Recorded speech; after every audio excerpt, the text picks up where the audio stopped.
मेरे लिए तेरे अलावा तो और कोई है ही नहीं, अल्लाह को ही कहना है हमने, कहीं जाना ही नहीं हमने, मैंने किसी और के पास नहीं जाना, ना जा सकता हूँ, बस मैं तेरे पास ही बैठा हूँ और मेरा दिल उस वक्त तक चैन नहीं पाएगा जब तक तू मेरी बातें नहीं मानेगा।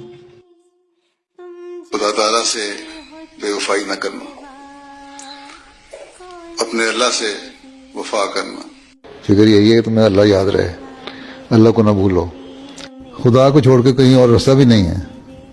Whenever you feel depression, you feel upset, you bow before Allah, pray to Allah Ta'ala in your prayers, in your nawafil, you cry to Allah Ta'ala that He enable you to overcome this situation and give comfort to your heart and patience.